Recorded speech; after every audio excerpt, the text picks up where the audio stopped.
Niams Télévision, abonnez-vous. Niams Télévision, massivement. Niams Télévision. Et surtout, n'oubliez pas d'appuyer sur la cloche pour ne pas rater toutes nos informations. Merci mingi.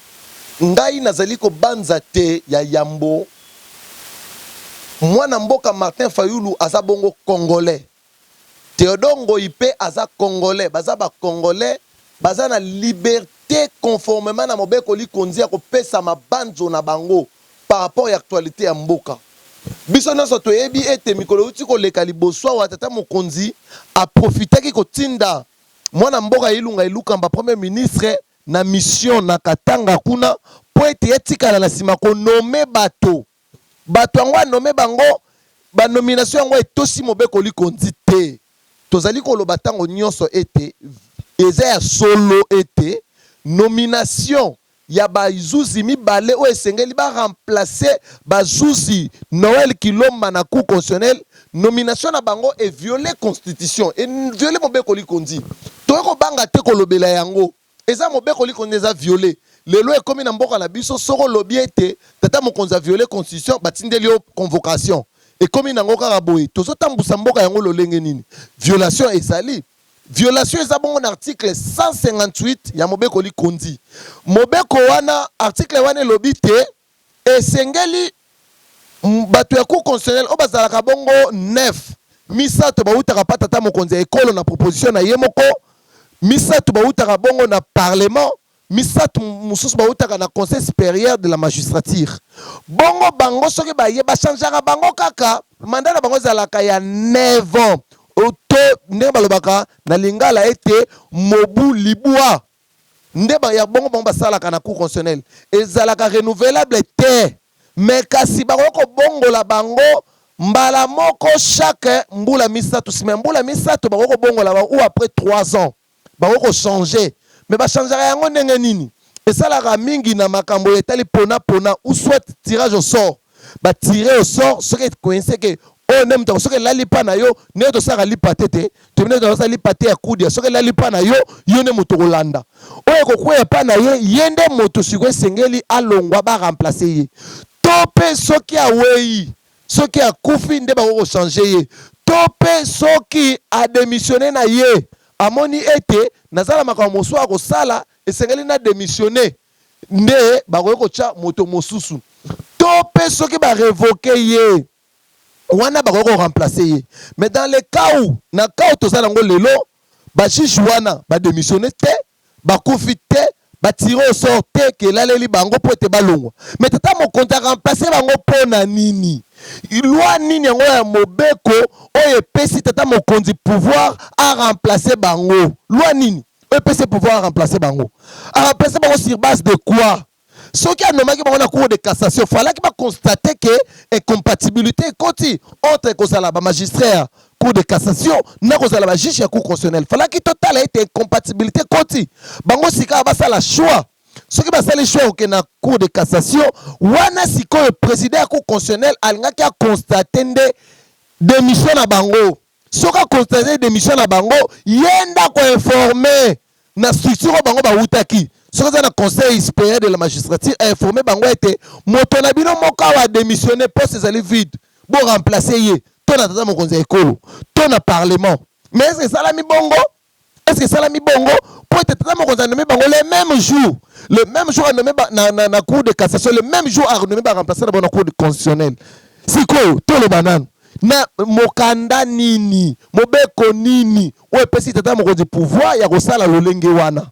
yango tozomona te soki totali malamu a violer mobeko likonzi mais koloba te mobeko likonzi wana ya violer ezali bongo haute trahison wana nde ngana tali na lobi na vandi nanu pona za makambo bazu etali bazuzi ya cour constitutionnelle nde bango nde moto baza na pouvoir to compétence ya ko devenir infraction ya haute trahison soki ete violation wana eza intentionnelle ou pas wana ngana yebi te mais pona koloba ete violation ezate violation ezali wana na lobianga avec force violation ezali po ete sengela ki batikela bango nanu temps basala choix bapona entre cour de cassation na cour constitutionnelle bango ba okende wapi avant ba remplacer bango po bango ba démissionnaire te baza pe ba démissionnaire te baza en plein mandat en pleine fonction bakoki ko remplacer bango nanu te siko tata mokonzi atie ekolo na trouble siko cour constitutionnel ekosiéger bonio na mikolo ba dossier belé c'est la cour constitutionnelle ECG ekosiéger bonio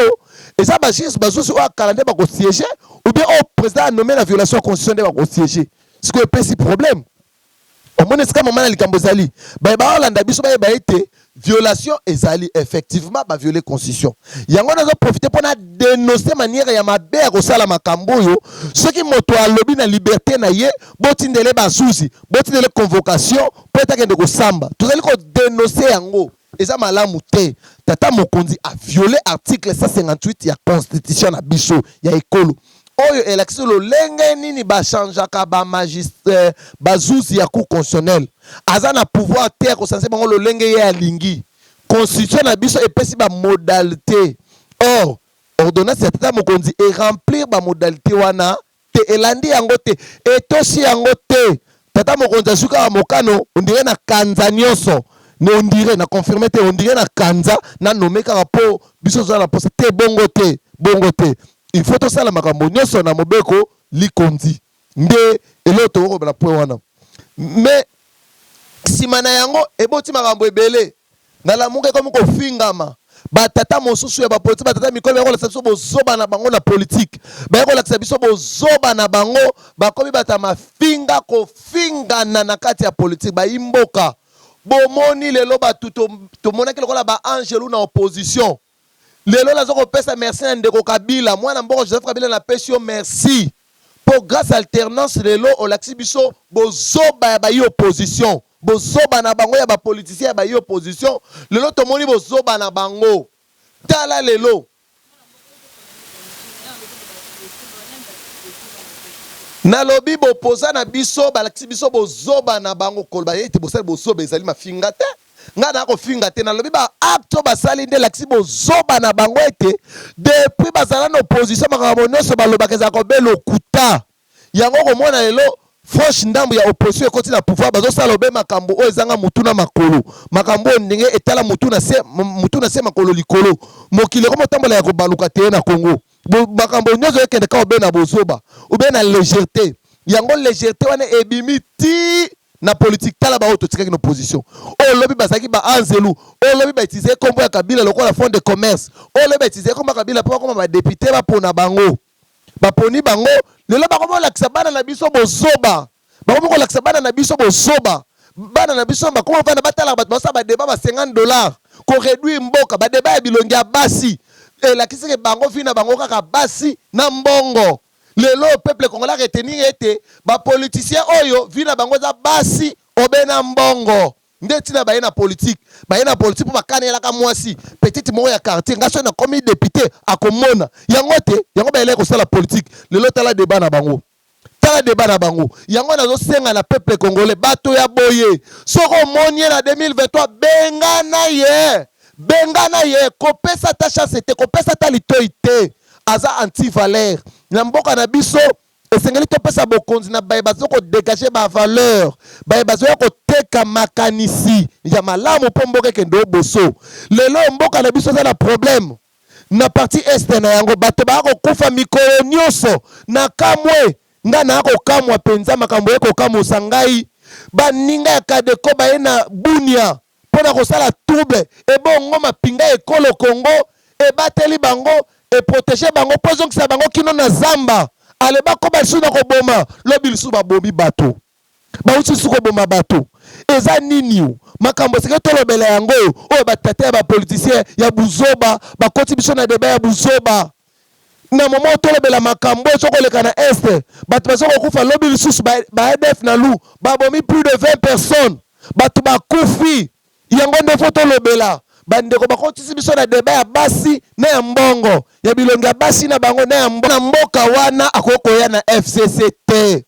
FCC za ilisanga ya baitwa mayele lisanga ya bato babanzaka malamu mpona mboka lisanga ya bato babanzaka makambo ya minene eno makambo ya basi na ba $50 kuna babanza kobe makambo etali mboka kimia ya mboka makambo etali unité nationale makambo etali botombwami ya kita ekolo nde makambo masangisaka FCC me bato bayaka na ba débat ya basi débat ya mbongo na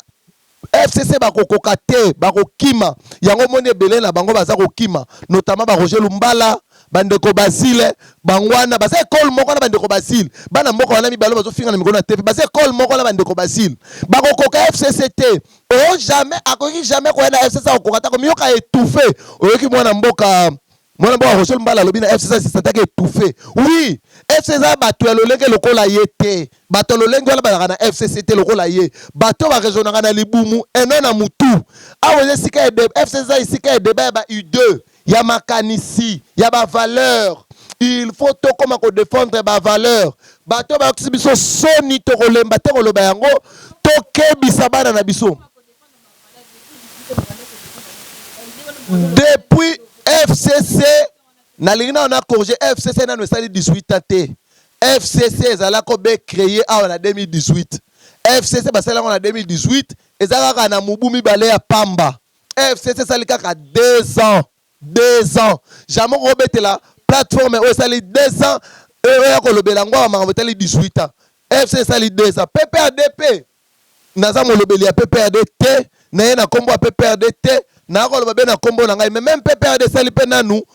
18 ans te PPRD pe sala 18 ans te pour PPRD na pouvoir ça 18 ans te PPRD bakela ki yango soki naza na mémoire 3 2018 sala 18 ans to ça calcule ngo bonio nzoka nde bayo balobelaka 18 ans Joseph Kabila o mona mwana mboka Jean-Pierre Bemba lekina te balobi Kabila sala 18 ans nzoka nde na 18 ans wana Kabila sala pe na ye ndeko Adolphe Muzitu akoya lobi Kabila sali 18 ans nzoka 18 ans na basala pe na ye okomona mwana mboka Moïse Katumbi bango na 18 ans la bango basali nzoka nde basala na ye bandeko Christophe Lutundu bandeko nyonso baza na opposition la majorité 60% basala na 18 ans ndeko Kabila bolamo bango basala na 18 ans ndeko Kabila eza na compte ya ndeko Kabila nyonso bango basala soki bango baki na 18 ans Kabila ndeko Kabila sala mabe seke na 300 mwana mboka Jean-Pierre Bemba sala asala buzoba soki ndeko Adolphe Muzitu baki na 18 ans Kabila sala mabe c'est qu'à peu près après de 4 ans il y a ça dans le gouvernement à ça la bochoba so qui moi na mboka Moïse Katumbi akoloba te na 18 ans moi na mboka Kabila c'est le côté c'est qu'à près de 5 ans il y a ça l'état gouverneur ya Katanga ya Grand Katanga et ça la ko be bochoba so qui ba sala ka malamu c'est que batanga etende ko Kabila asala malamu pendant 18 ans na o ba tout la katolo prenda la ki mokonzi na bango nyonso bango kolobelo ko te po ete bade ko sala yenda yi mokonzi na bango le bango kolobela 18 ans na ye te pas au kabola yango na bango et en plus lelo yango na le bango on est ete to comme na tango ya jugement dernier o esengeli bana mboka ba ete ndeko Kabila sel na ba politicien nyonso ya Congo ko bana na balumumbiste tina ba Tshisekediste asali na bango nyonso balakisi biso ete biloko baloba l'opposition ya lokuta poso na politique basala yango te donc de Kabila ça ennemi ba congolais te avec une passion pour na Congo to koloba yango sanko ka soni po ba ba na position lobi ba ange le loba ça na pouvoir bazo sala eloko moko te libungu turu chishengu nenge to lobaka ba ça eloko moko te alors le lo suko sengeli ba congolais totala nane sengeli to pesa confiance surtout bato ba kana kombo ya batu baleka na tando po na kombo ya batu ko sala politique na ba déclaration le kuta na ba dénonciation le kuta poete bazala ba pona bango to pona bango tala le bilo bazo produire biso tala le ba ko utiliser betando ike pona ba ko ba bosoto pona ko ba bilo ko ezanga tina débat ya basi na ya bambongo bango ba yela ki mbongo na basi na politique ba yela ka mbongo na basi mbongo basi donc to ane loka ko se na bango te na 2023 to benga na bango mawa pona Congo tala élection to salaki po to landaki chantage po to landaki diabolisation makambo ya lokuta balabaki na kombo tata mokonzi ya kala Joseph Kabila yango biso na tala bato to votaki tala bato to pesaki maponomi na biso tala bato to pesaki mingongo la biso tala lelo bazo sala biso mwana mboka zwa mayele na 2023 to sa su bochoba oyo te bato ya bozoba to benga na bango bazonga na balabala to pesa ba yeba koki o ba koki makoki ya kokota na politique mboka na biso e na posa ya bato teme kibomoto yango to wala bato ko changer bato chaque jour mais ce kibomoto na biso changer tête to tika lobe place moko kibomoto changer bon mona tata mokonzi o azalelo lobi kuna critiquer ndeko Kabila on a violé constitution lelo yaye azo violer soka violer botuni bango balobite ndo Kabila pas violaki biso toko violer na tourna biso soki lelo bato bakufi na este na tango Kabila azalaki na bokonzi te so bato bakufi na este wende Kabila ndazo boma armée de Kabila lelo depuis bango baya ba multiplier ko kufa so tuni bango balobi pe na tango Kabila pe bato bakufaki lokola tango Kabila bato bakufaki na tango na biso pe toko kufa nyonso soka tuni bato IDPS milice esalami na Kingabwa bakoloba monaka ba beret rouge te na tango pe perdre yango bakapela tango na bango ba yekosala ministre na bango na turu na bango soka tuni bango makambo ya kuna na nini na Katanga kuna makambo ka Sumbalesa phénomène bilanga bakoloba te ebandaka na biso te ebandaka na parti ya Kingu ya kumwanza o lelo aza pe na bango yango pe biso to lia pe na bilanga na turu na biso to pe kosala na turu na biso pasi pona ba congolais Congo pasi koyoka liso bato bayaka ba discours lokuta te o mwana mboka Kabila o asalaka boye za lokuta azokosa yo popo na ye so akoma ye ba mo sala ngo akoyi so kende Kabila pasalaki baza bata lokuta ngalo baza bata lokuta to kima lokuta na bango siko le temps est venu où nous devons défendre de valeur autre tcha bato ba koki pona mboka bato ba koyana makanisi ya malamu pona mboka pona opesa makanisi na yo ezo senga ofinga moninga te okoko pesa makanisi na yo sans que ofinga moninga okoko pesa makanisi ko s'opposer na makanisi ya moninga sans que outrager sans que offenser ye opesi ka makanisi na yo pona évolution mboka pona ngai nali ko banza boy na ko loba te sanga na pesa makanisi te makanisi na zo ke na tata mokonzi ekolo tata mokonzi to banga makambo o wa liboso diriger c'est prévoir pona ko garantir paix sécurité cohésion nationale et unité nationale, vous devez retirer l'ordonnance où ils ont violé la constitution. Ko retirer yango et ko landa bato ba pembeni na yote. Parce que fachi beton. Te ko landa bango te. Beton pour ma makasa senga ba sopela yango mai. Ndima ko mi sopela mai. Ko retirer l'ordonnance wana ba roloba ba loba mais ko pesa yo grand et ko pesa makasa ko la beton ya makasi. Beton ya ba valeur, beton ya passion ya Congo. Béton ils ont koluka indépendance, il y a justice. Béton ils ont koya pour un état de droit. Mais ce état de droit, et ça la munoko et non na mutu et vous allez le remonter pour na mboka. Mieux vaut état de droit et ça na mutu que na munoko. Ce qui na mutu ngolo l'état de droit bien réfléchi. Ou ngolo ba respect ba devoir na ba droit, respect ba principe établi.